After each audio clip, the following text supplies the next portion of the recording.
Good morning and welcome to Norcal APEX Accelerator's presentation. In partnership with the U.S. Forest Service and Calfire, this is Become a Wildland Firefighting Vendor.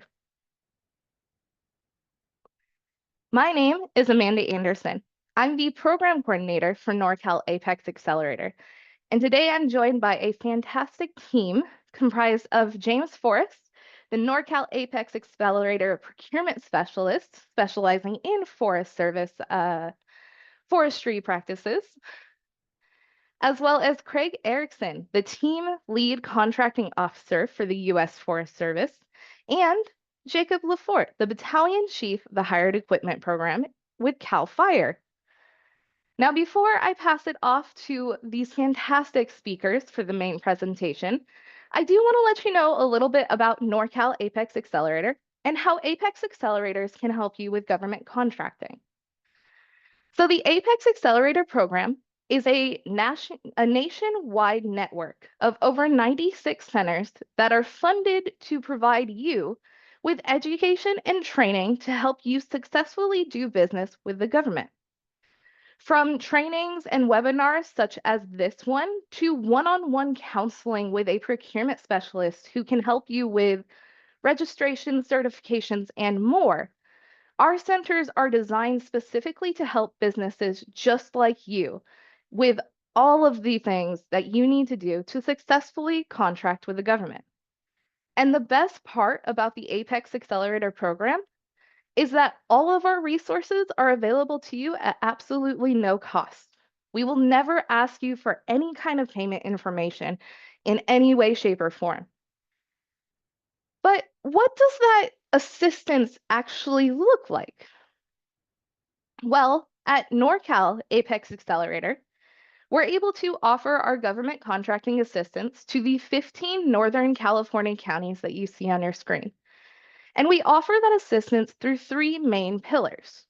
First, our one-on-one counseling, where once you are onboarded as a client with our center, you'll be paired with a procurement specialist, just like James, who is knowledgeable and has expertise in the field that you're interested in doing work with. And once you're connected with your counselor, you're able to set up appointments with them directly to go over anything related to government contracting. From the initial market research of figuring out what agencies are looking to purchase your products or services, to getting your first registrations and certifications in order so that you can start bidding on solicitations.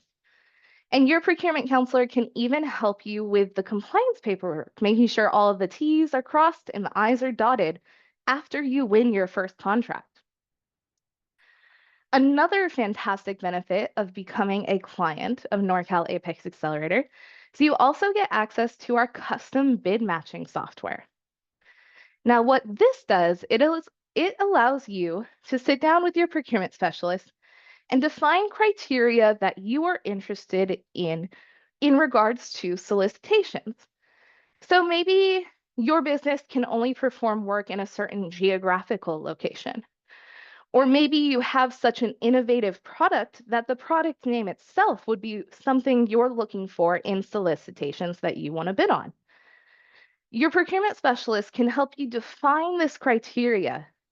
And once you do, we enter it into a software that is able to scrape local, federal, and state procurement sites and email you with relevant solicitations directly to your inbox. It can take a lot of the time and tediousness out of finding those opportunities. And finally, our third pillar of assistance is one you're actually taking advantage of right now. We put on webinars and in-person trainings throughout our service area and throughout the year, all at absolutely no cost to you. In addition to these trainings, we maintain a robust website with links and resources on varying topics of government contracting, from becoming a wildland firefighting vendor to getting a GSA schedule, or possibly just contracting with your local city or county government.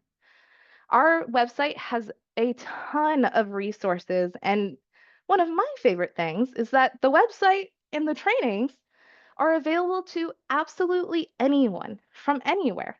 So even if you're outside of our 15 county service area, you are always welcome to check out our website and join our trainings because we really do put out this information and knowledge to help you. So if you are interested in signing up for APEX Accelerator services, please do so. And even if you aren't within our service area, those 15 Northern California counties, we are a nationwide network. So there's absolutely an APEX Accelerator near you who can help you find your success in government contracting. And just to note, if any of these keywords resonate with you, we can help with all of this and more, creating your capability statements, proposal review and solicitation review, anything related to federal, state, local, or tribal government contracting. We're your people. And before I pass it off to James, I do just want to mention a mild disclosure. As this is recorded, the information provided herein is accurate to the best of the presenter's ability at the time of this presentation. Some or all of the provisions mentioned herein could or may be changed by the current administration, with or without prior notice. And with that, I will pass it off to James Forrest. Good morning, and thank you so much, Amanda, and thanks to our excellent presenters who are going to be sharing the load today for this, and thanks to everyone who's joined this morning. This is a very healthy crowd. I personally love to see a lot of folks. Hope you come today to be engaged. We're going to have a Q&A, as Amanda mentioned, later, so definitely be thinking of good questions that you'd like to get answered for this presentation when we're lucky to have folks from the Forest Service as well as Calfire. So here's a little agenda for today's presentation, and Craig and Jacob and I are going to split this up. So I'm going to start out, and then Craig's going to take part of the Forest Service presentation, second half of it, and then Jacob's going to take most of the Calfire presentation. So, but before that, we're going to start with an overview of vendor opportunities. I see folks from all different kind of industries in the chat. The VIPR and hired equipment program are very specific on what kind of equipment they need. There's not a whole lot of flexibility there. So we're going to go over equipment and all of that. Forest Services Part 1, we're going to go over the VIPR National Solicitation Plan. That's very important. What's being solicited this year, how to quote, what are the prereqs for using VIPR, the Virtual Incident Procurement System, how to register and use it, and what to expect after your quote selected, and then a non-VIPR program called the AIMS program, the At Incident Management Services program, for things that are not on VIPR agreements. And then switching over to the Calfire side of things, we're going to talk about their program, which is called the Hired Equipment Program, give an overview there, talk about some due dates in 2025. And there's required documents that you need to submit before you get on an EERA for Calfire. And so we're going to talk a little bit about those. Calfire determines their own rates for you, so you need to know those and what the shift definitions are, some sample forms, and contact info. And so you'll see some similarities between Calfire and VIPR, but we do want to keep them separate when you're thinking about these two programs, because they are not by any means kind of cookie cutter equivalent. You'll see some similarities, but plenty of differences too. So don't make the mistake of conflating the two together. Let's go. Okay, so as I mentioned, we want to specify our target audience here. Most of the folks on these programs are going to be small forestry and construction businesses looking to put their equipment to work on supporting wildfire suppression. We're talking digging fire lines, folks with chainsaws that can do falling, water trucks, fuel trucks, things like that of that nature. Excavators, chippers, things like that. This presentation, we're in Northern California. California is Region 5. So if you're joining from Oregon, Washington, Nevada, anywhere else, Region 6, Region 4, you're going to see some things that are specified for Region 5. So just keep that in mind. Like when we go over our list of equipment and things like that, we might be omitting things that are solicited in different categories. Each of the regions has some flexibility. When I'm talking about Forest Service, these regions might be a little bit different. Of course, Calfire doesn't have an equivalent in other states. We are talking about prime contracting. This is a bit of a niche question. Subcontracting is when you work for a company that has a government contract that has a role. Subcontracting is very common in the forestry and fire related services. That's not what we're talking about today. So we're talking about you getting a direct contract with the Forest Service or with Calfire. Yep, ready for the next one. Okay, so here's an overview of the process, more or less. Both agencies have their own equipment. They have a ton of their own equipment. They have their own personnel. You see some of the personnel here today, but there's more work than they can do with their own equipment. So the basic idea is they want to hire out equipment and crews to the private sector, and they want to make it as easy as possible. They want flexible arrangements ahead of time, because when wildfires are unpredictable and they're essentially they're emergencies, right? You've got things literally burning. You can't take time to decide, all right, who do we want to select or put out an open call? So you need to have a list of vendors ready ahead of time to call on quickly. And then ask them, can you get to this fire tomorrow? Can you get to this fire on Tuesday? And you know how much you're going to pay them. You know that they've already inspected their equipment, all of that. And so that's what these programs, for the most part, that we're going to be talking about are all about. These programs, you apply for them in winter. Some of the stuff for VIPR, for US Forest Service, is already open now. The deadline for the Calfire program is March 31st. So we've had a ton of fires this winter down south, but typically it's a calmer part of the season. And then when the heat of the fire season kicks in, they already have these lists. You're already on a short list where you might get a call. So that's the idea. Next slide, please. And so we're going to start off with Forest Service before, Craig and I are going to talk about Forest Service, and then we're going to hand things over to Jacob for Calfire. So first off, Forest Service is part of the USDA. That's the Department of Agriculture, call it USFS, Forest Service. And they are responsible for coordinating wildfire response. They're not the only one. There's other agencies such as BLM that do that as well. But if a fire's on or near Forest Service lands, you might see Forest Service dominating that response for sure. They're certainly one of the biggest, if not the biggest, wildfire response agency from the federal.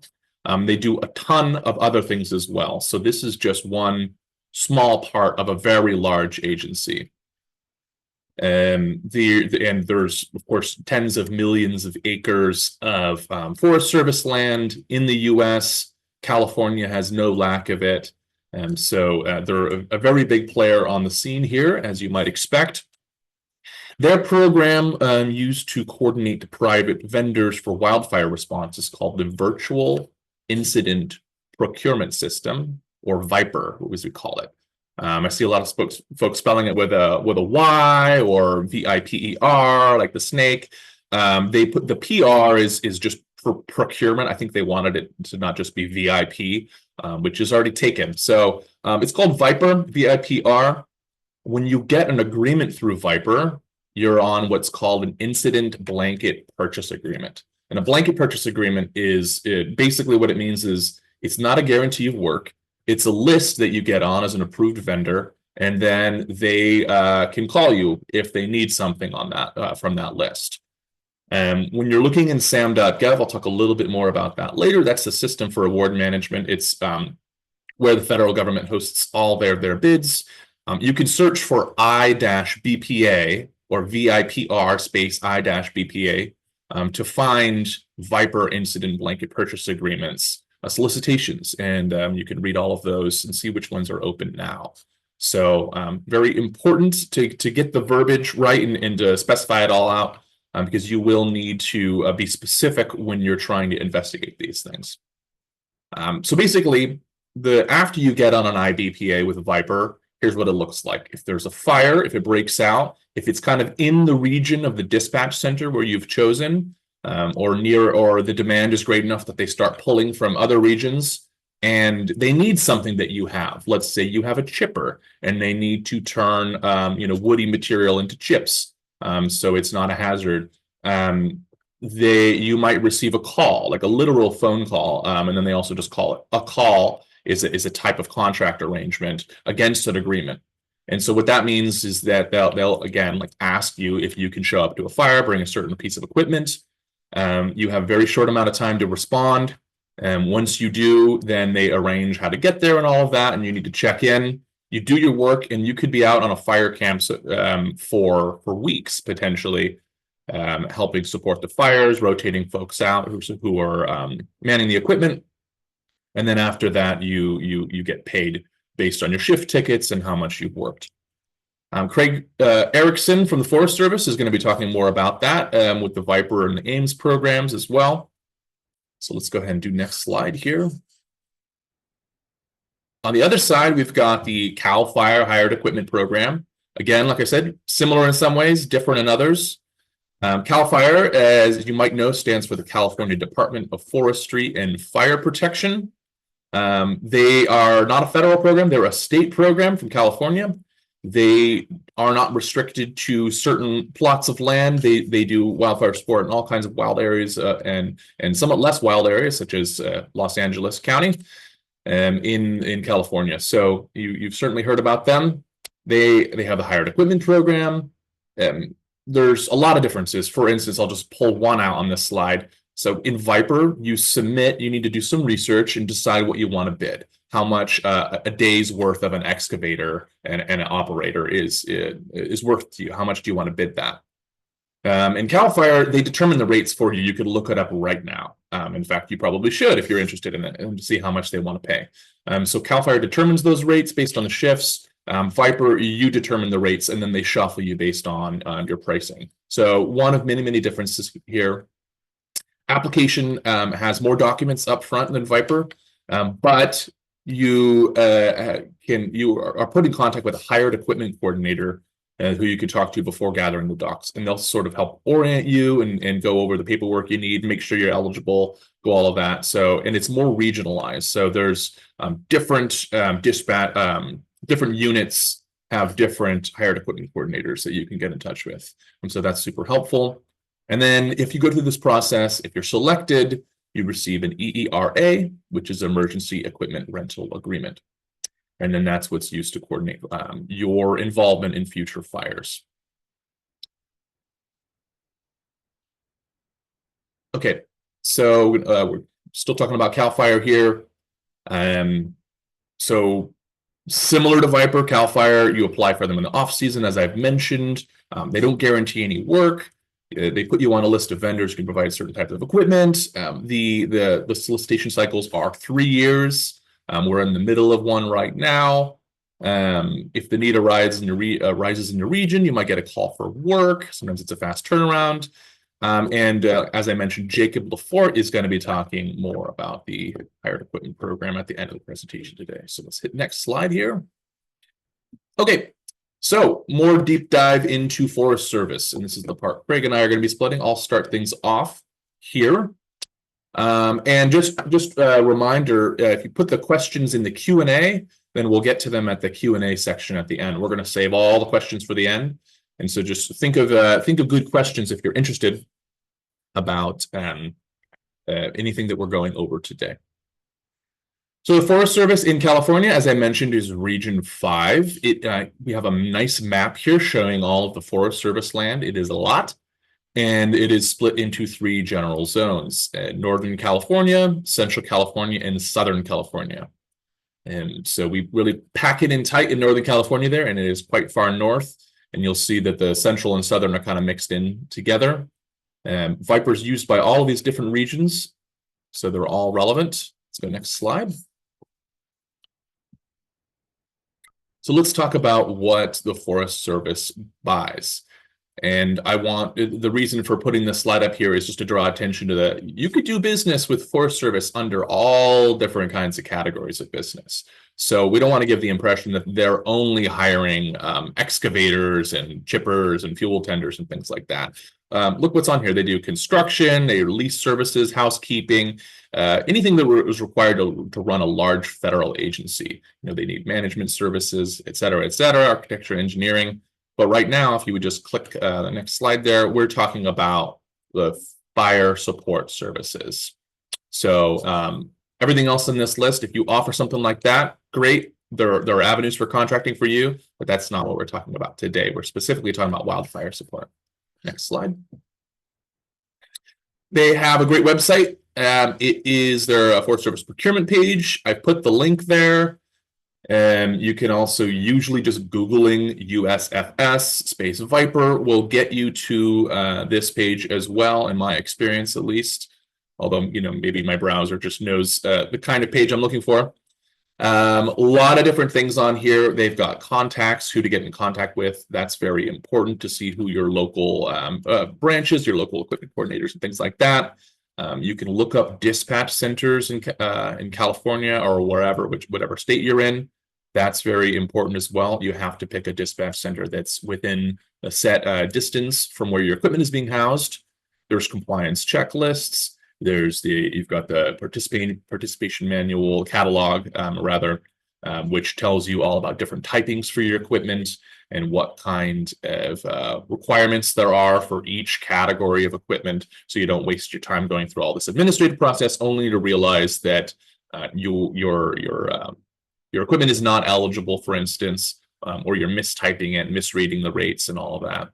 And there's guides, etc. There's a lot of good stuff on this website.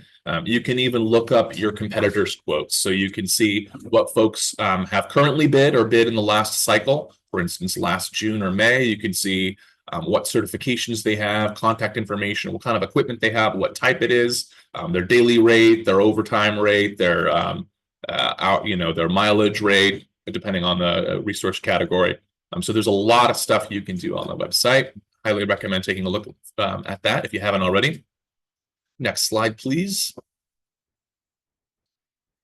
And here's basically how it works. It's a little bit complicated, but once it comes into view, it's not too tricky. Essentially, VIPR used to have 3-year cycles, which means that you see this list here. Again, this is not a complete list for every region. This is specified for Region 5. There's certain categories that they don't have. I think actually Heavy Equipment Task Force might not be solicited in California. But so they used to have these 3-year cycles, which basically meant that let's say you had a pickup truck that you wanted to do for vehicle with driver. If you missed that the solicitation in 2020, you would have to wait until 2023 to get your pickup truck and driver on a solicitation with VIPR. You had to wait 3 years, but you couldn't get on in between except in rare situations. They switched it to 5 years, which sounds like a bad thing, because then you oh no, I have to wait 5 years to get my pickup truck on a solicitation. Except they did something pretty cool. They introduced this onboarding policy, which I'll talk about in a minute, which basically means that even though the solicitation cycle is 5 years, each year you have an opportunity. The agency, as needed, will open solicitations to bring new vendors on. And so, you could get on for 4 years, for 3 years, for 2 years. And so, for instance, if you look at this list of equipment here, you'll see vehicle with driver, third from the bottom. It was solicited in 2023 as a new solicitation. 2024, they had onboarding, and then this year they're going to have onboarding as well. The next slides are going to talk about that a little bit more. But this is the first time in this presentation we're looking at a concrete list of the types of resources or we might describe as equipment that the Forest Service is looking for on VIPR. So if you don't see your equipment here, you might be looking at AIMS or something else or some other contract mechanism. So just take a look through, and you'll see it's a lot of heavy equipment. The national cycles, I don't see as much contracting from my kind of clients. Most folks have smaller pieces of equipment, but national solicitation means that every region at once, and they have solicitations for that. Anything from ambulance, bus, crew carriers, clerical support units, communication units, GIS units, helicopter support, mobile laundry. Details on all of this can be found in the contracting catalog from VIPR. And then for the zone ones, this is specific to different regions. They each issue their own solicitations. Sometimes they're lumped together, Region 5 and 6. Sometimes it's just one region. You got things like chippers, faller modules, which is basically people with chainsaws that can work together or single. Fuel tenders, heavy equipment, including all those different dozers, tractors, excavators, and the transport for those. Heavy equipment with water, mechanics with service trucks, incident base camps. Miscellaneous heavy equipment has other things that's not included in the category above, feller bunchers, mulchers, masticators, etc. Mobile chainsaw unit for doing chainsaw maintenance repair, mobile sleepers, gray water trucks, potable trucks, hand washing stations, very important, showers and things like that. I know a lot of firefighters looking forward to showers after a long day.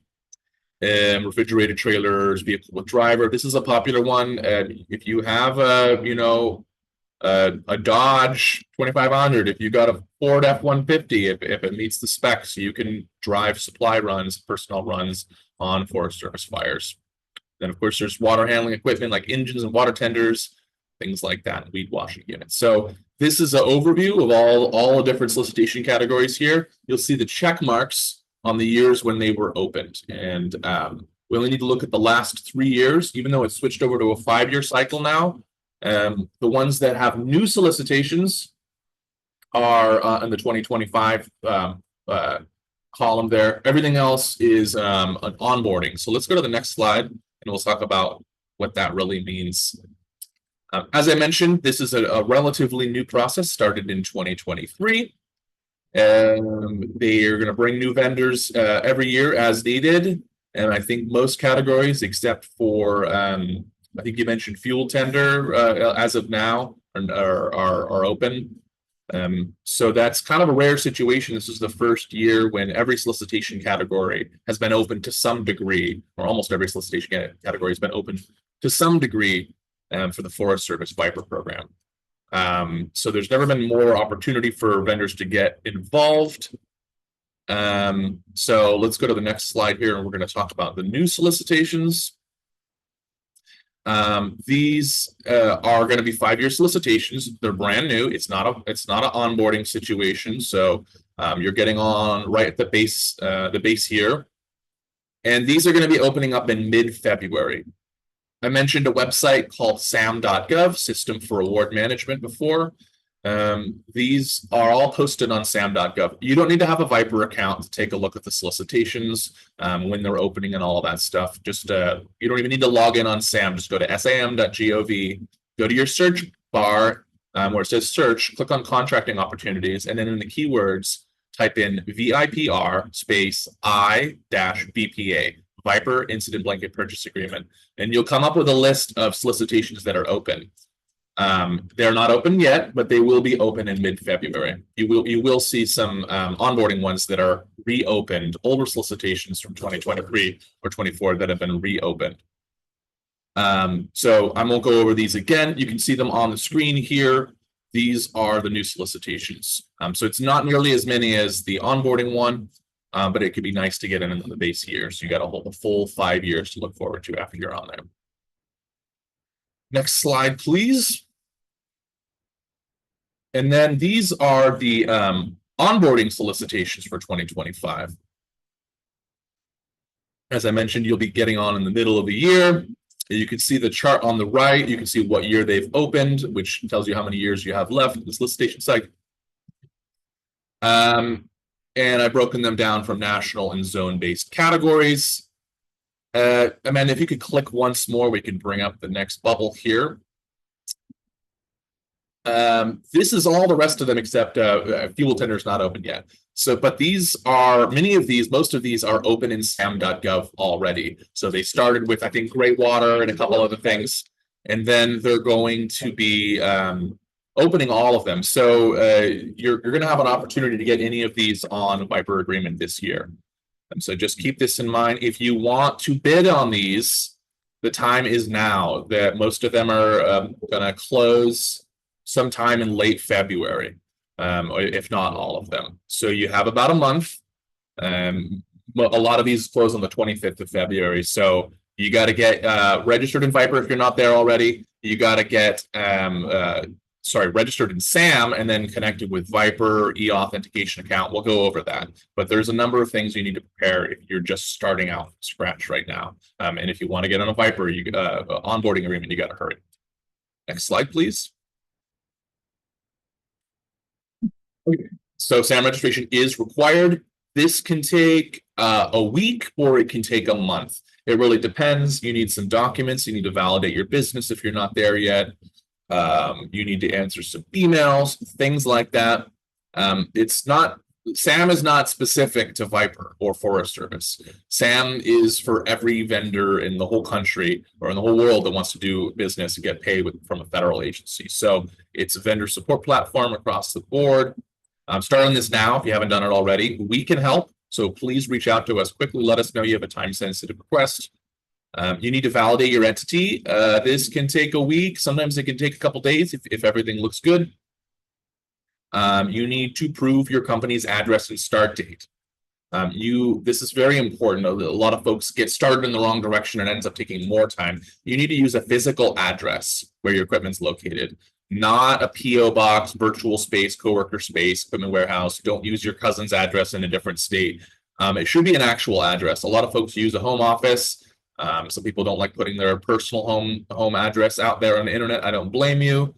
Believe me, there's ways people can look up your address nowadays, but totally up to you. But SAM.gov is, they're sticklers about that. The CAGE office is the one that gives you your CAGE code is what you need.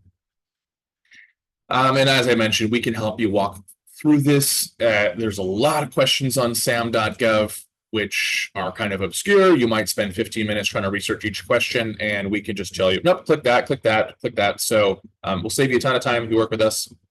Could take another 1 to 2 weeks after you submit to get your full SAM submission. You need to answer some questions from the CAGE office. That's the Commercial and Governmental Entity Office. So there's just a bunch of different parts that fit together here. You need to respond within 3 business days to that CAGE email, by the way. All right, let's go next.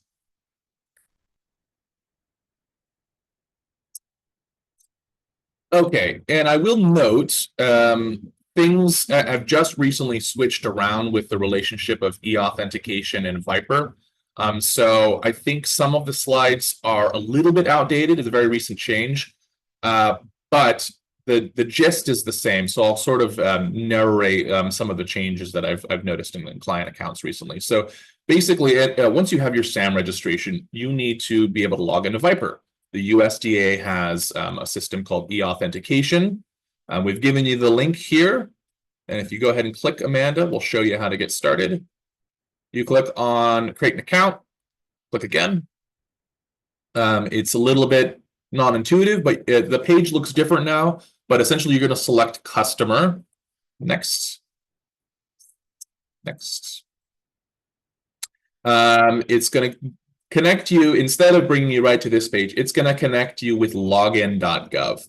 Login.gov is the same login platform that SAM.gov uses. So it's convenient in a lot of ways. It's going to connect you to that. There's a verify identity process it's going to guide you through. Looks slightly different than this. Let's go next slide. And next slide.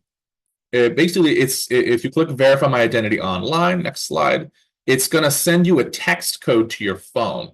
And in most cases, that's what it does. And then you can take a picture of your driver's license, and it'll automatically upload it to the system. It's kind of integrated between your smartphone and your computer, or you can go into a USDA office in person. The online quiz, I haven't been seeing as much anymore, although it may also be happening still in situations where the text code isn't working, the driver's license upload isn't working. Let's go next. Okay, so once you've linked your e-authentication account with login.gov using your SAM credentials, you should be ready to log into VIPR. We've put the Forest Service website before up there before. You just click on VIPR vendor application. That should guide you through that process. I'll be brief here on how to use VIPR, because really, like the hands-on stuff, you're gonna have to explore it yourself. You're gonna have to work with us. So there's only so much you can get from a webinar, and all of this information is drawn from a very helpful overview document from the Forest Service called Overview for using the VIPR vendor application. You get that link if you click on this once you get the slides. So you log in to VIPR using your login .gov information. That's how you start. The next slide, we're going to input your UEI. That's your unique entity ID. That's something you get from your SAM registration. You actually need that UEI for both VIPR as well as Calfire, which we'll talk about later. So you put your UEI in. It's going to look, make sure it's correct because you're going to put it in twice. If it's incorrect, you can mess up a lot of things. So double check it directly from sam.gov. Put that in there, and the system hopefully will find you if you have an active SAM registration. Quick tip, one thing I've noticed is if you just got activated, sometimes it needs a day or two in order to register in the VIPR system so it knows that you are in the system. It's just the kind of gears on some of these federal websites are a little slow to churn. So if you know that you just got an activation email from sam.gov, but it's not finding your UEI in there and you've triple checked, give it 24 hours and try it again. Let's go next slide here. And once that's all done, it'll give you some chance to review your business information, make sure everything's correct. If you've approved that, you're going to get to the dashboard. This is your command center for VIPR. Believe me when I say this is a very good website. By the standards of federal government websites, this is very easy to use. It's very functional. I've heard people complain about it. Believe me, it gets a lot worse. This is a great website.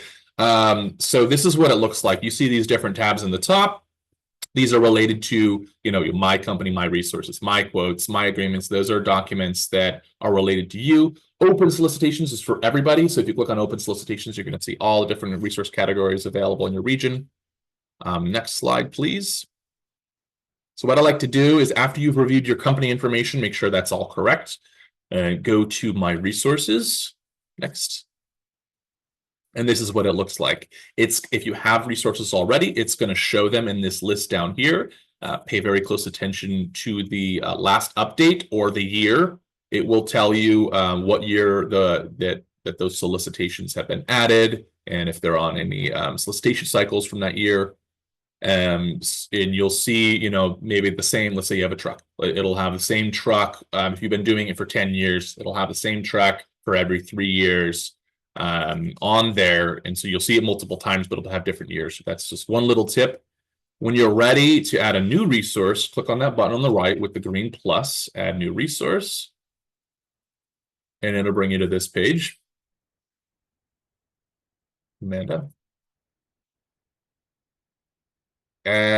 So here we're looking at, for instance, fuel tender. You can update a resource that you already have in there, so you don't need to enter it all in from scratch if you've done it before.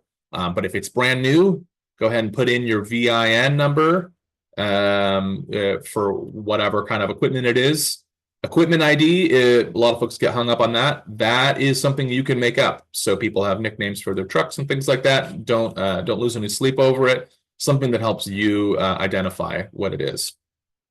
If it's a truck, it'll have a license number. Some things don't have license number, state where issued, etc. Every different resource category has slightly different resource descriptions and attributes that they're going to ask you about. Next section, next slide. I think it's going to slow down here. Next. All right. And then after they ask you about some attributes, for instance, here they're asking about winches and grapples. They're asking about your staffing. Do you have enough employees to do a double shift so they can get all that information in?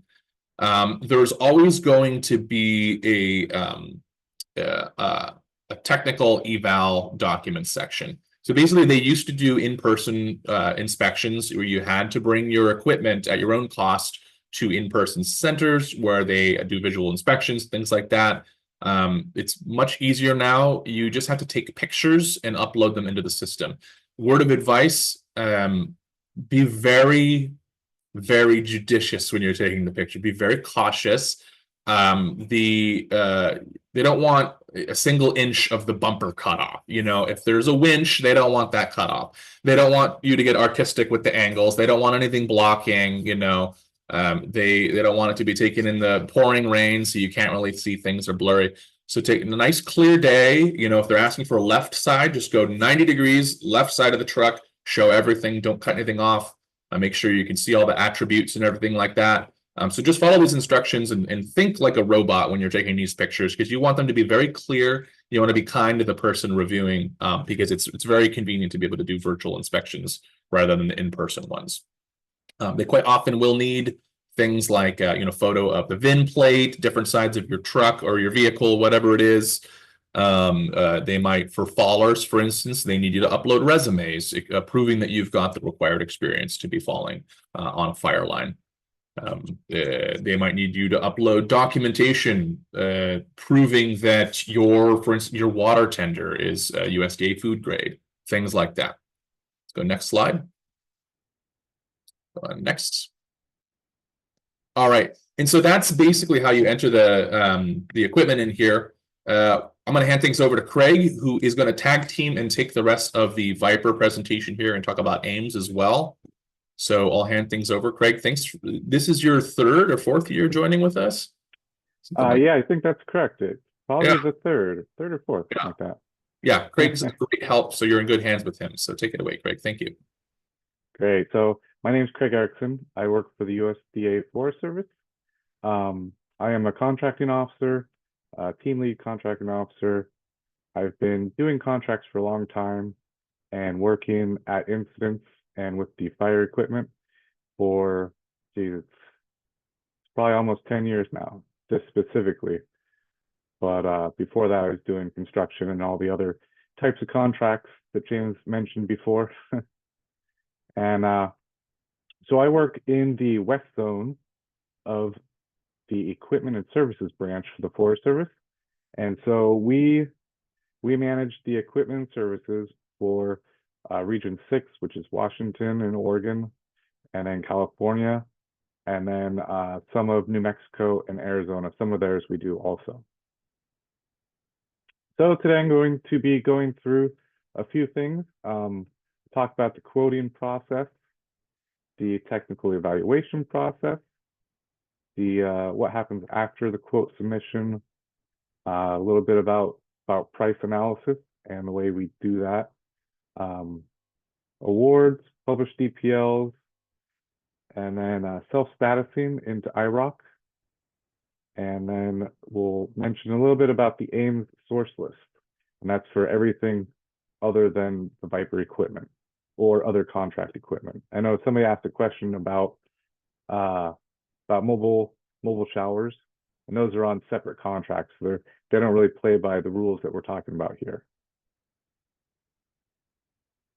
So the quoting process, like James said, you'll go into, this is the VIPR vendor portal, and you'll be in your account, and then you'll find under open solicitations, you'll find your solicitation, and you'll be able to identify it by what it is. This one that's showing up here is chippers in Region 5.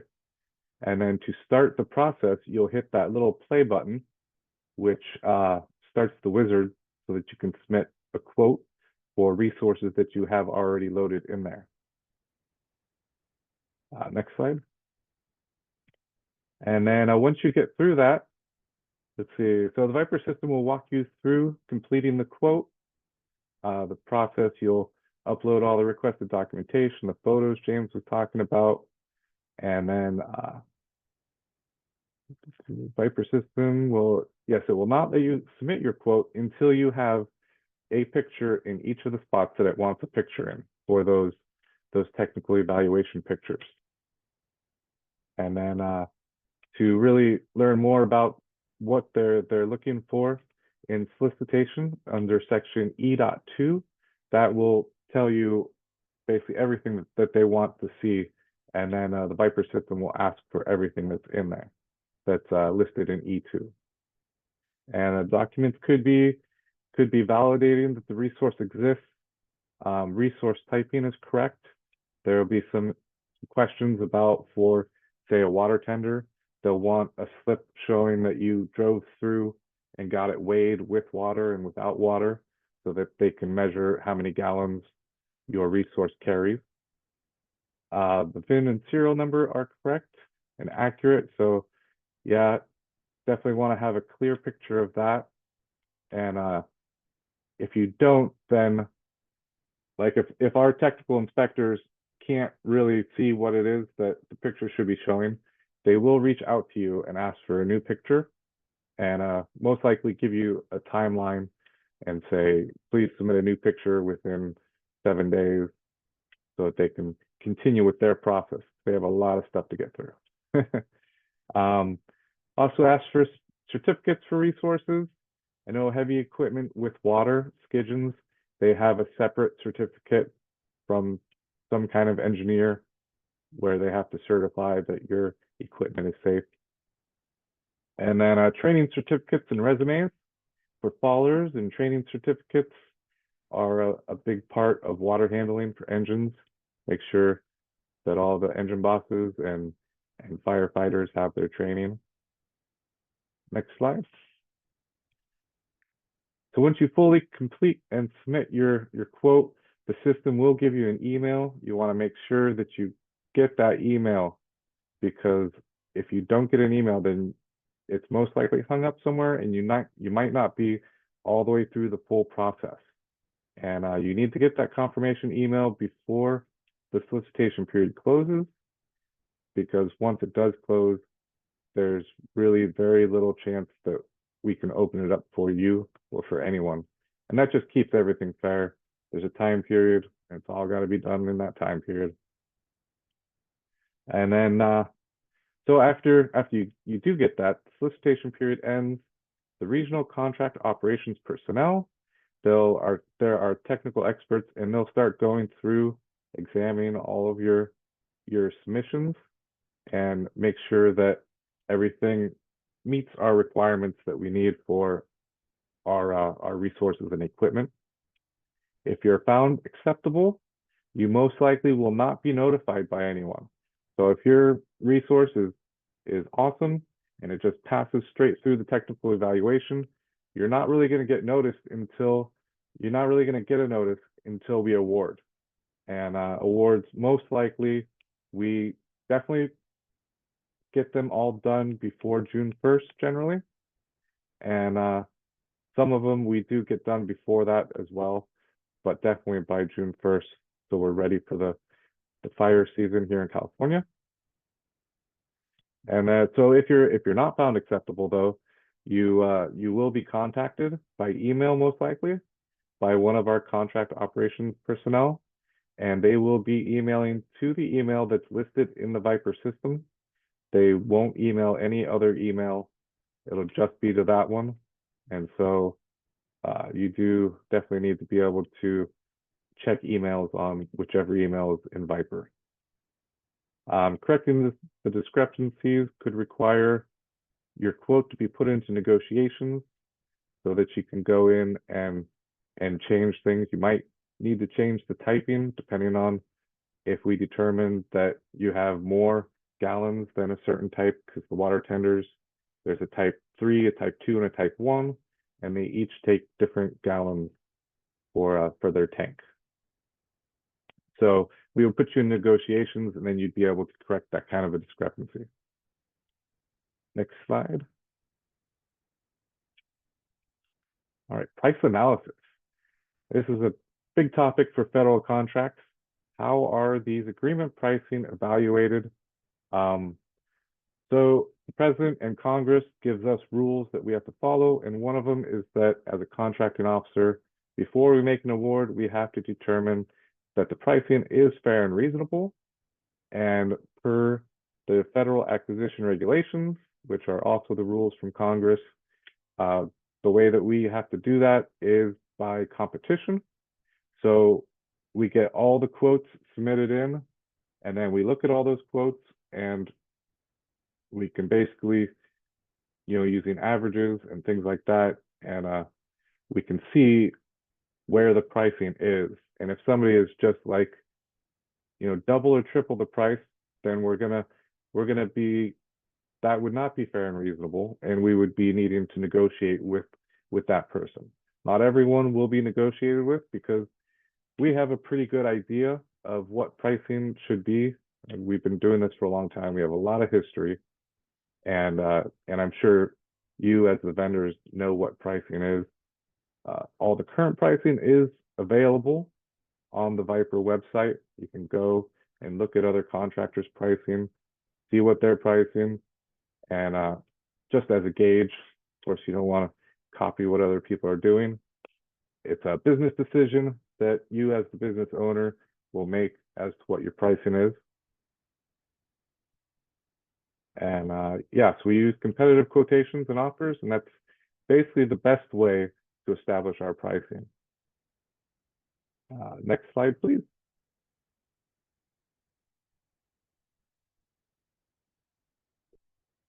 So awarding agreements and publishing the dispatch priority list, DPLs. So we expect to award all the agreements by June of 2025, so that we're before the fire season really kicks off. And then after all the awards are made, we will publish the dispatch priority list, which for each dispatch center where you put your resource, you say you want to dispatch out of a certain location, and then we'll publish a list of all the resources in that location that are dispatched out of the same place for the same type of equipment, and it will be basically numbered. There'll be, say there's 10 people on that list, and the top person is in the priority position number 1, and it goes down from there. And the biggest thing for that list is pricing. So generally lower price means you're higher on the list. There are other things like small business considerations that are identified in the solicitation to give some priorities. And they're small priorities, like 5% priority for different types of small business. Next slide, please. So self-status in IROC. IROC is the system that's used to basically track where resources are, if they're out on assignment, if they're available. And so when you go into the IROC system, and you can't do this until you actually have an award. Once we award an agreement to you, then you will be able to go in and obtain an NAP account, and then you can request access to IROC and then status your resources. And this link here gives you basically a guide to go and how to set up that IROC account and get your NAP account. And so you are required to status yourself as available. You can status yourself available in the region, in your local area, nationwide. Depends on where you want to go, and it depends on fire activity if there's anyone that will be looking for your resources. So even if you select nationwide, you're not always going to get called nationwide, but you may. There's that possibility. Next slide, please. Oh. So this slide is the incident management source list. So for any resources or things that the federal fires or incidents could need that is not covered by an IBPA or other contract instrument, there is a list. And if you follow this link, it will take you to a form where you can basically, it asks you, what do you have? And then it'll ask you information about your company so they can contact you, and where you are, where you're willing to deploy that resource or equipment. And it will probably ask you like what kind of price you want, but that's not like setting your price. You can still, if they do call you from that list, you're free to negotiate whatever price you see fit at the time, and that's just with the AIMS. With VIPR, it's definitely a set price. And if you do get a new resource during the fire season, to where VIPR and the IBPAs are not open for new quotes, you can list it here, and if they run out of their current resources, they will call off of this list also. So I think that's all through my part of the slides there. Thank you very much. All right. Oh, and you can always contact me, email me. I think my contact information is in here if you have any other questions. So thank you. Thanks, Craig, so much. Craig's very responsive and helpful, so that's very appreciated by all of us, I'm sure. Next, we have Jacob Lafort, Battalion Chief in the Hired Equipment Program for Calfire. So, Jacob, thank you so much for taking over and joining. And Jacob's been helping battle wildfires down in LA. So welcome home, and thanks for all you do. Thanks for having me. Can you guys hear me okay? Yep, loud and clear. Perfect. So just a little bit about myself. My name is Jake Lafort. This is my 20th season with Calfire.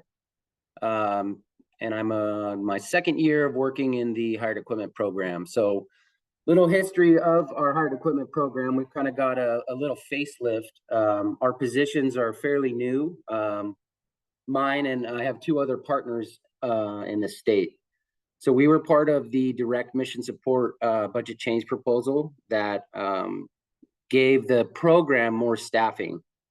As you can imagine, there's 21 units in Calfire and 21 coordinators and 21 ways of doing things. So prior to our inception, it was just one person that was in charge of the program for the entire state. So I oversee the northern units. I'm based out of Reading. I oversee Mendocino, Lake Napa, Humboldt, Siskiyou, Tehama Glen, Shasta, and Lassen Modoc. And I have a partner that does the central and another partner that does the southern part of the state. We also have an assistant chief, Pat Aguada, and our statewide hired equipment coordinator is Matt Ray, and he is the deputy chief in charge of the program. We have an SSM1 and 2 AGPAs that help do a lot of behind the scenes work, answering emails, phone calls, which I'll show you how to get a hold of those type of folks at the end of our slide. Next slide. So the ERA, our terms are, we're at the end of our 3-year agreement period. We go from May 1st, 2023 to April 30th, 2026. So after, or the start of 2026 in April, all of our current contracts will need to be redone and resubmitted through your coordinators. When responding to emergency incidents, Calfire will augment its complement of fire line and support equipment by hiring equipment and ancillary services from the private sector. That's you guys. The Calfire hired equipment program works to obtain these resources, which exactly meet the needs of the incident commander at a price that is fair to the supplier and represents a prudent expenditure of state taxpayer funds. This goal is supported by recruiting suppliers who enter into the ERA with the department during the open enrollment period. So you can sign up a contract anytime in between this 3-year period. Typically our coordinators, they're all busy in the summertime. They're either heavy equipment operators, or they're flying around in airplanes, or they are station captains or station engineers. So they're kind of more flexible on their sign up periods during this 3-year term. Some will come or allow you to sign up in November, usually till about March, sometimes April. It just depends on their training, their trainings and what they have going on for the year. Next slide.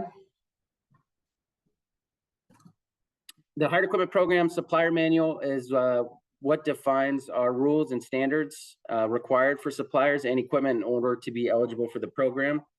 I believe you guys can access the supplier manual through this link when you guys get this PowerPoint. The manual further includes our rates, instructions to initiate an agreement, and guidance for what to expect during dispatch and assignment. I won't dive into that. I'll touch on it a little bit in the next couple slides. And then the big thing here is no supplier is guaranteed any amount of business upon entering into an ERA with Calfire. Next slide.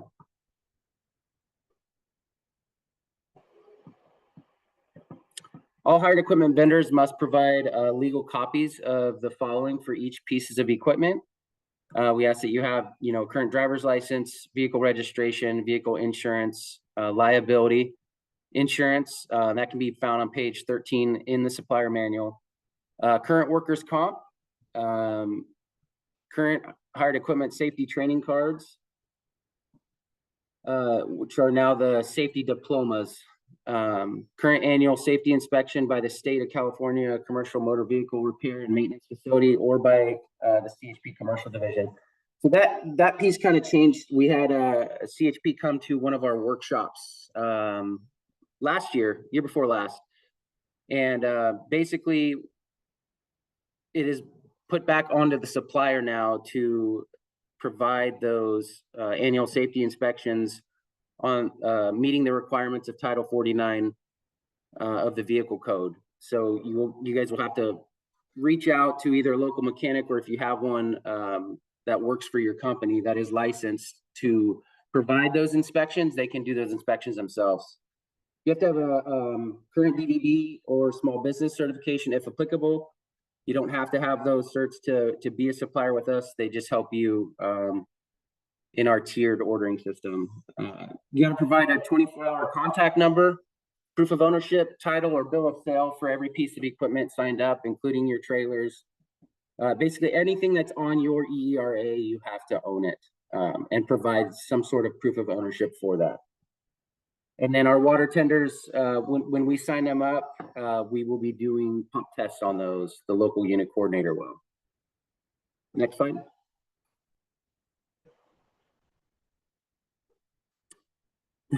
Some rules. There are more rules, but these are just some big rules. Only one supplier may control any one piece of equipment. No equipment may appear under more than one agreement. So I believe I saw a question in the chat. Someone was asking about a new yard that they have equipment at. Yes, basically all of those items that are going to be stored at that yard will need to be inspected and signed up on another contract. Calfire is under no obligation to include equipment on an ERA. As such, only equipment that is in satisfactory condition will be accepted. So during our inspection, if your piece of equipment is super outdated, leaking, tons of maintenance, don't be surprised if the coordinator does not accept that piece of equipment to be signed up with the state, or if it does not meet the overall intent of the requirements in the supplier manual. Next slide. Preferential selection. So this is what I was talking about earlier. It applies to our plan need resources. Preferences are determined by assigning suppliers to tiers dependent on the number of certifications they have. So here with Calfire, if you are a small business and as a disabled vet, we consider you a tier 1 supplier. And if we are in that plan need ordering phase of the fire, we will go down the list. And if you are the next closest small business or DVBE, you should be getting a phone call first. During the immediate need period of the fire, we hire closest resource concept. So that is based off the address of where your equipment's stored at in your yard to the fire. If you're a tier 2, you either have a small business or this DVBE cert. You can have one or the other. And then a tier 3 is if you don't have either cert. Next slide.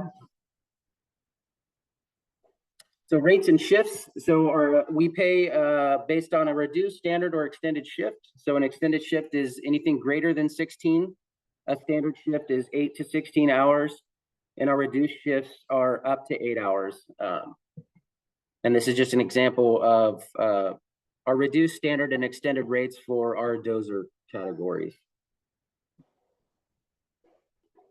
Next slide. All those sample forms, or there are a bunch of sample forms you can find in the supplier manual. But your biggest, when you sign up or looking to sign up, you will be getting copies of all these forms from your coordinator. So a list of forms that you should expect to see is a checklist. They want all of the easiest way to submit your liability insurance is on an Accord form, because you can lump all of them together, your workers' comp policies, and all those requirements can be on there. That's easiest for them to look through when signing you up. You'll have to provide a 157, which is the equipment owner and broker declaration form. The actual EERA itself is a 294. You should get a signed copy of that once you have completed the sign up process with the inspection form. You gotta fill out a radio use agreement, which is our just changed to an HE100R now. Sorry for the typo. And then a 291, which is the checklist, and then a 204,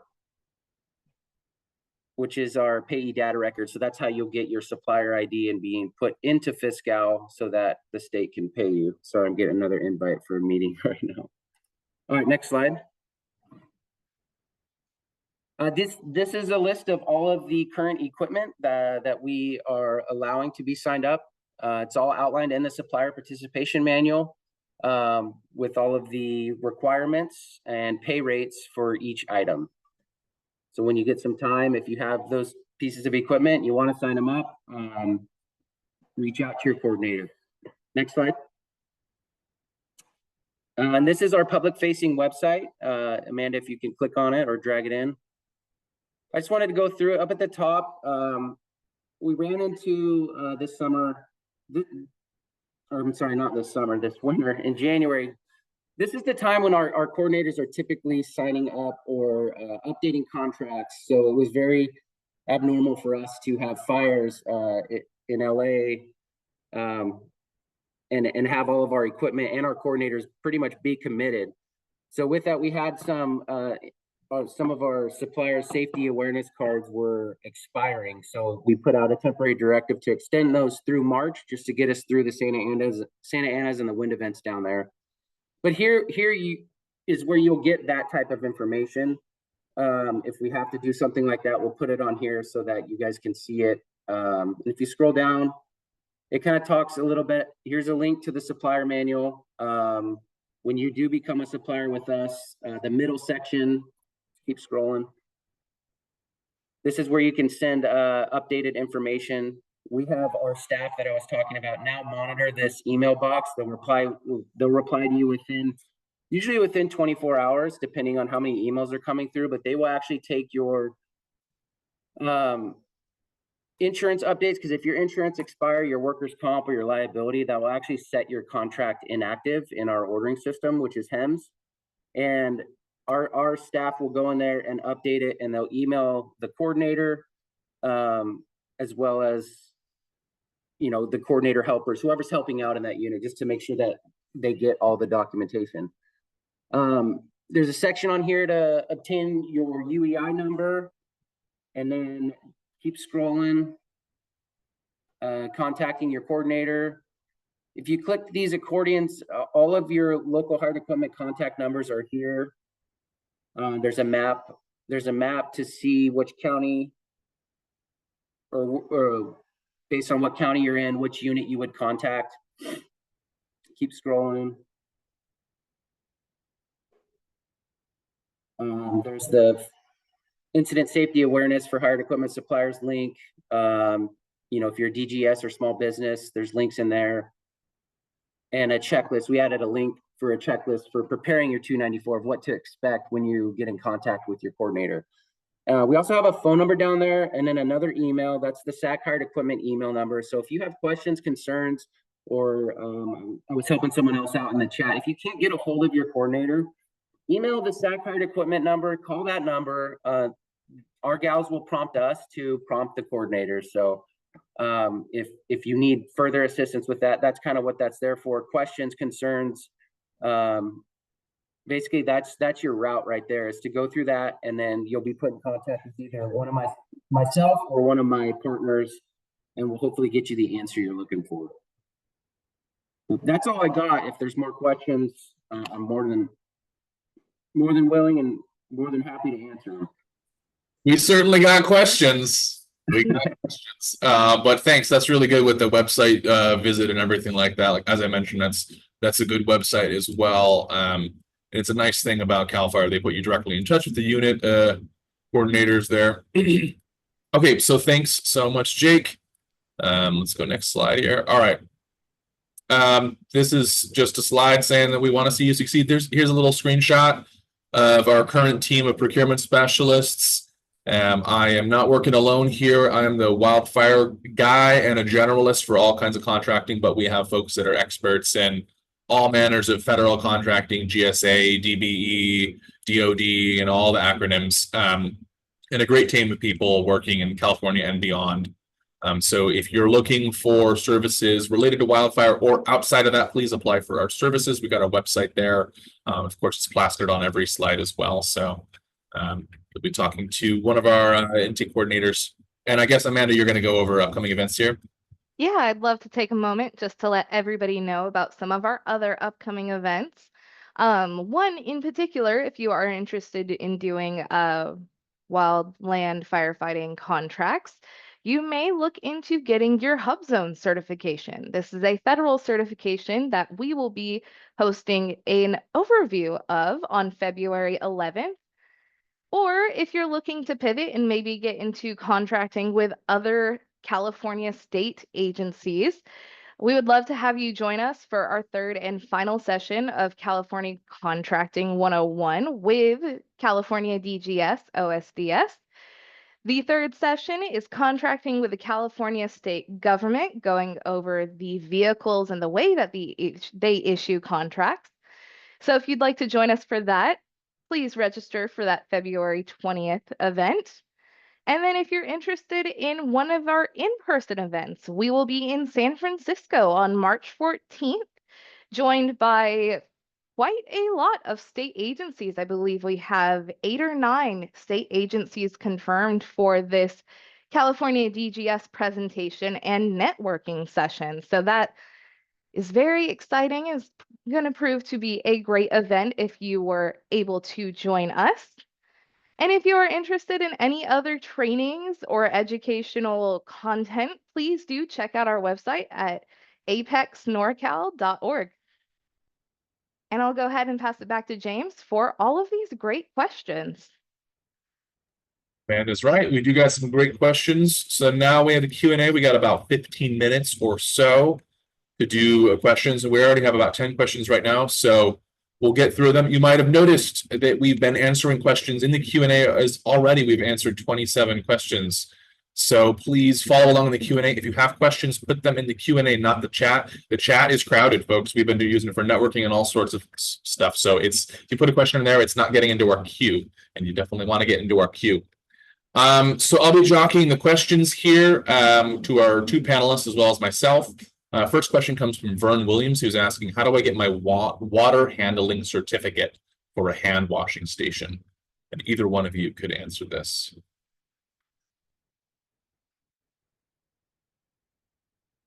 It's okay. Yeah.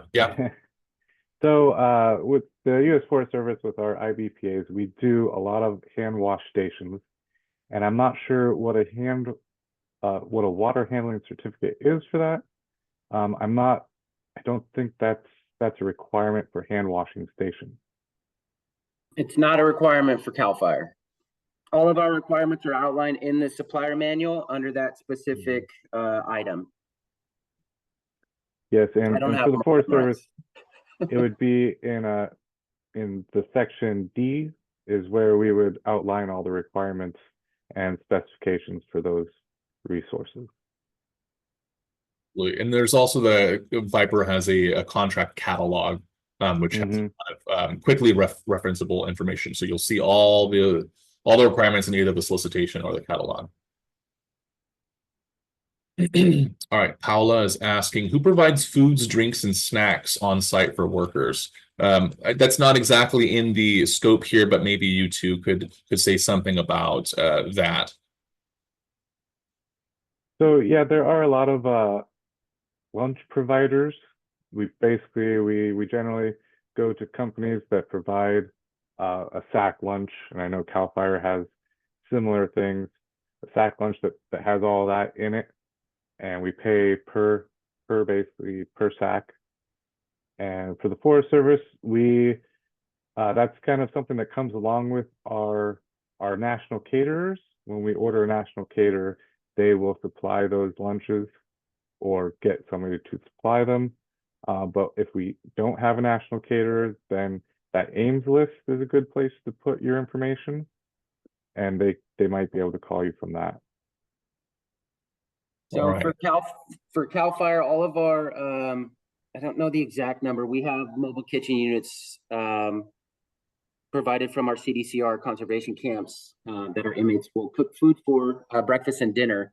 And then we're kind of similar. I'll have to get you the contact information for our sack lunch vendors. If you want to go down that route, just I'll give you my contact information. Or I can give it to James, and James can give it to you, and I can get you in contact with our state contracting office to set that up. Great. All right. Thank you.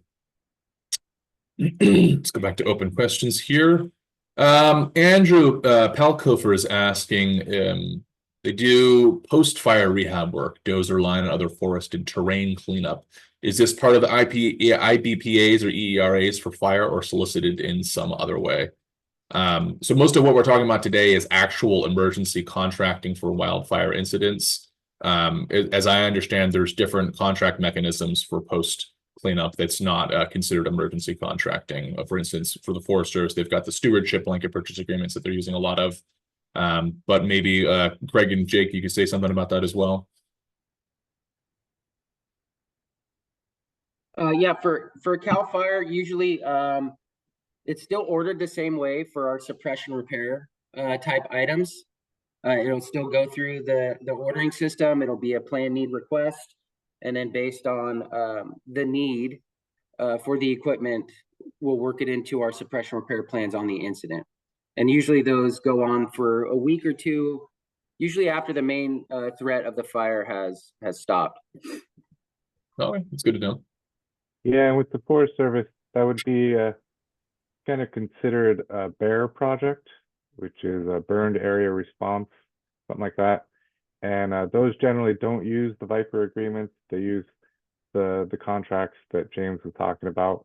But it is possible they could. I know there's also prescribed fire that are using the VIPR agreements now. So that's also a thing. Okay, great. Thanks, guys. It's very, very informative.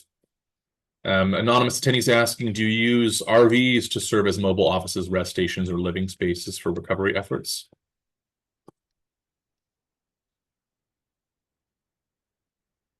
So for Calfire, as long as it meets the specs in the supplier manual, I mean, I've been on fires where we're using office trailers in base camp that are RVs that have been completely gutted and renovated for office space. It's not ideal, excuse me, but there are some out there, and depending on if it meets the square footage requirements and has the proper number of workstations and things like that, and depending on the need, if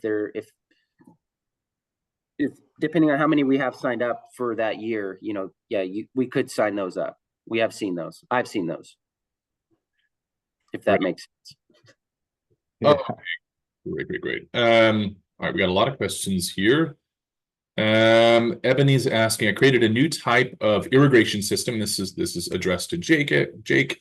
How would new technology be introduced for training and hillside mountainside use? I'm not sure if that's a relevant question or not. I'll let you decide. It is relative. I mean, the Calfire is always you know, in tune or try to be in tune with new and emerging technologies. So this is just something that I would just need to get your information, maybe set something up with you. I would need to get my bosses involved and maybe some Calfire executive to see if there's an importance of something like this and to see about how we could go about using it. I mean, obviously there's no piece of equipment like that outlined in the supplier manual, so it would have to be one of those one-offs, but who knows? Just reach out to me on the side and we'll see. I'll take a look at your product and then we'll go from there. Great. And can we put your contact information in the chat? Yes, I'll do that right now. Sorry. Okay. No apology. All right, great. Let me get the Q&A again. All right. For Calfire, all equipment must be owned, but can it be leased? I think that would count as not being owned, right? Jake? Yes. Calfire does not allow suppliers to rent equipment and sign it up on their contracts. We consider that brokering. Yep. You need to own it. And just a note that, yeah, you do not. That's not a requirement for VIPR, although when you register a piece of equipment in VIPR, that same piece of equipment with that VIN number and serial number and everything needs to show up in the incident. So you don't have to own it. They don't check for that. But if you don't have the exact piece of equipment you signed up on the day when you need it, then it could be difficult. So renting is definitely difficult. Also with the pricing, you'll have a higher overhead there. Specific question from Heather Hart. Can a truck that has both a potable water tank pump and a separate gray water tank and pump be able to be under both categories with the same VIN? I'm not sure about that specific one. So this would be a good question for the technical experts. So I'm not sure how that would work. I know we definitely keep potable and gray water far apart from each other. So I'm not sure if it's one truck with 2 tanks, or that most likely would not work. But yeah, I'm not sure how that would work. If this person wants to email me, I can send it to somebody to really know that answer. Yeah, same for me. I just need to look at the number of gallons for each tank, and we would have to figure out a way to morph that into our HEMS system, because HEMS currently does not allow a serial number, license, or VIN to be duplicated. It'll actually throw a flag in the system. It's kind of our internal way of having checks and balances. Great. All right. Thank you so much. Let's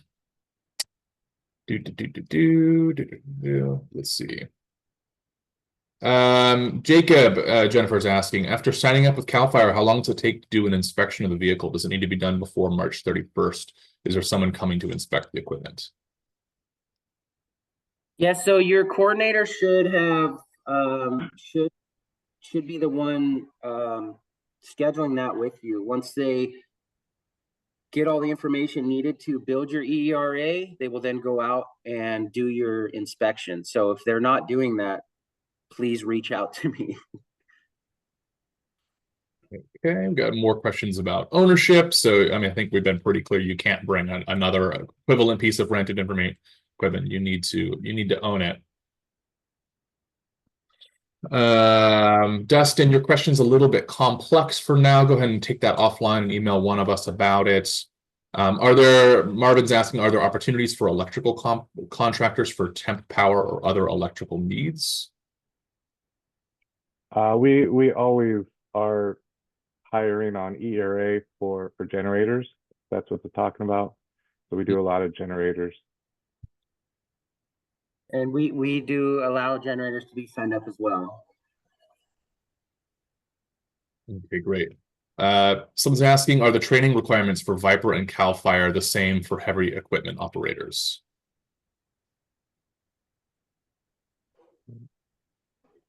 I guess it's a bit difficult to ask them, are they the same? I'm not sure about training requirements for heavy equipment operators. I know that I know about the training requirements for fallers and things like that, and I know about the annual safety awareness training that you need, your red card and all that, RT-130.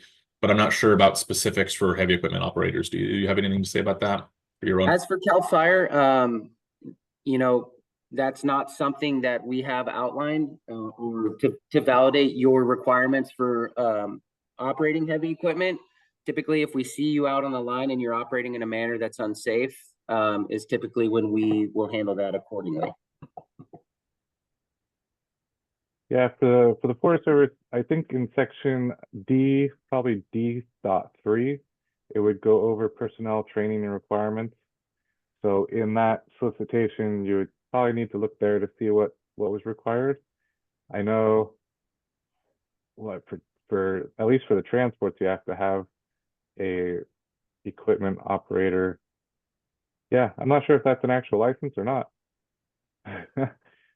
Yeah, I'm not sure either. Okay, let's see. Someone's asking, what's the ideal size dozer, excavator, water trucks are typically called for fires? They have different typing systems for Calfire and VIPR. You can find these on the websites in their participation manual and contracting catalog. As far as preference, I mean, I think the higher the type, the larger the vehicle. That's, I mean, sometimes desired, but I think it depends on the situation. Is that right?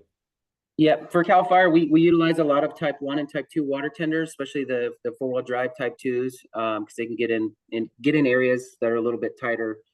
And for the dozers, we utilize primarily type 2 dozers. There are times, depending on the terrain, obviously, where we will order and have exhausted the statewide type 1 dozer list. Yeah, for the Forest Service, there's no real preference. I know that Calfire and the Forest Service for water tenders. Calfire's type 1 is a Forest Service type 2. So we do a lot of type 2 water tenders, but there's really no preference. Great. All right, we have a couple questions, for instance, from Nick and Jennifer asking about onboarding for the solicitations.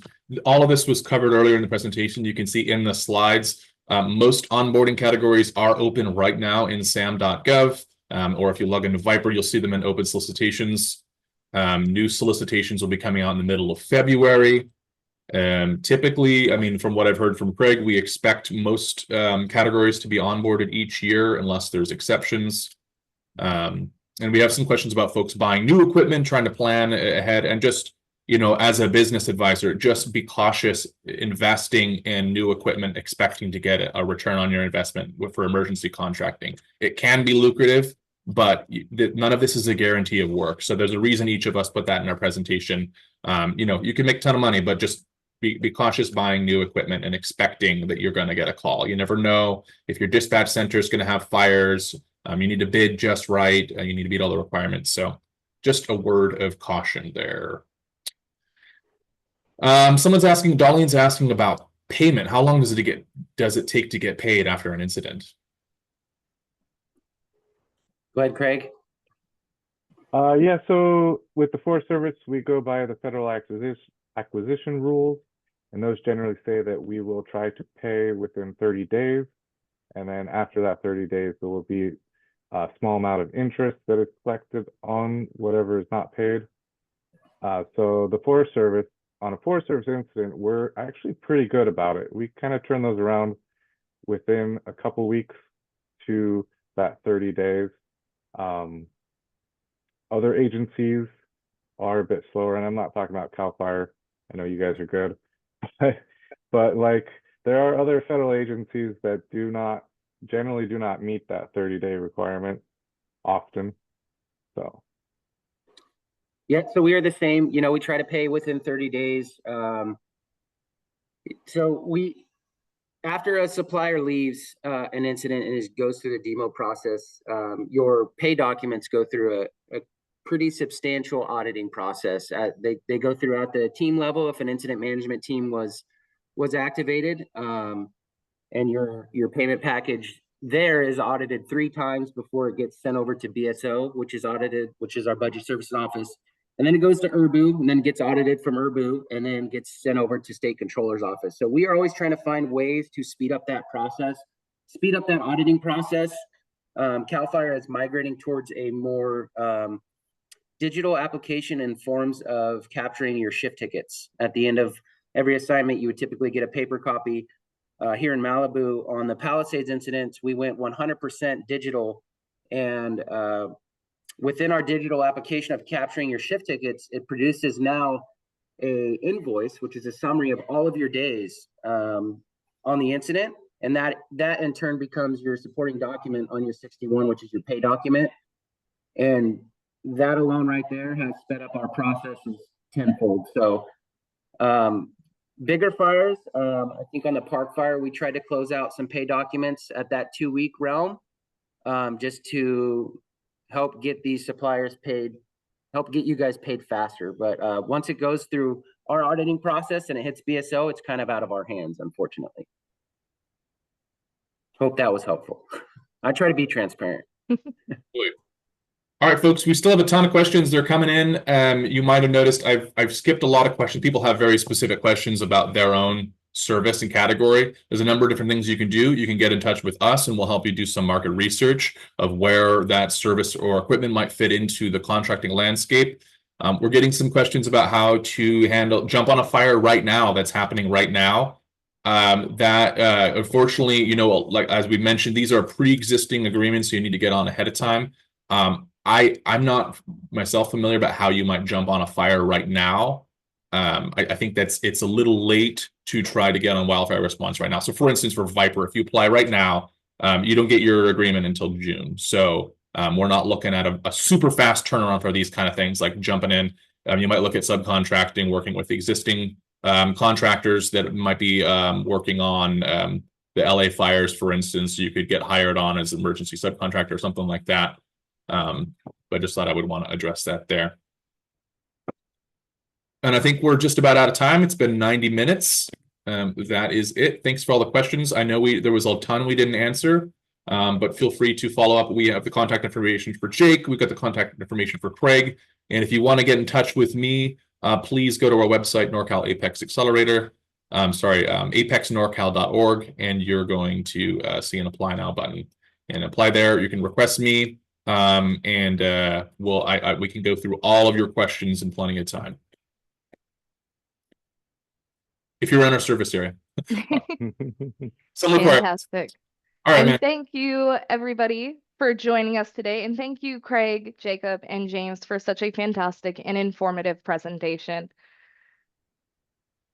As you all exit the webinar, thank you all so much for joining. And if you do have a brief moment or two, we would always appreciate your feedback. You will be redirected directly to our feedback survey, which is 5 questions total.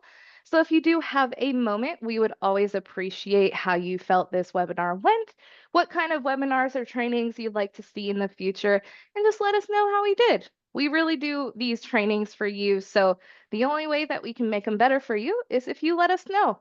But if we're already doing a fantastic job and you want to see more of this, we also need to know that as well. So if you do have a moment, we always appreciate your feedback. And with that, thank you all again for joining us, and I hope you all have a fantastic rest of your day. Thanks all. Thank you.